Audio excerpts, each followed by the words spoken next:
सिंधी समाज को अन्नू मलिक का दिल से प्रणाम। कमाल की बात है, हर एक इंसान को होता है सिंधी से काम, क्योंकि सिंधी अपने काम में देता है अपनी जान। It's a very strong willed community, very honest community, and I love the Sindhis.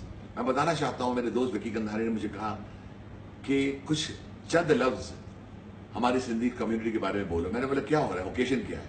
और जब उन्होंने कहा कि सिंधी आइडल होने जा रहा है, मैं बहुत खुश हो गया। सीता सिंधु भवन में फर्स्ट एवर सिंधी आइडल हो रहा है और मेरा दिल कहता है ये सुपर ट्यूपर हिट्स होने वाला है और यहां से एक जबरदस्त सिंधी गायक या सिंधी गायिका मिलेगी। मैं क्यों कह रहा हूं? एक तो मैं सिंधियों से प्यार भी करता हूं और मुझे सिंधी खाना भी बहुत पसंद है और मैं अपने अंदाज में शायरी जरूर बोलने वाला हूं, क्योंकि आप सब सोच रहे अन्नू मलिक ने बातें तो की हैं, शायरी कहा है। तो जब नजर आती है सिंधी कड़ी, आलू टूक और दाल पकवान, अन्नू मलिक की भूख से निकलती है जान। I wish you all the best, have a great show and a great evening. Thank you.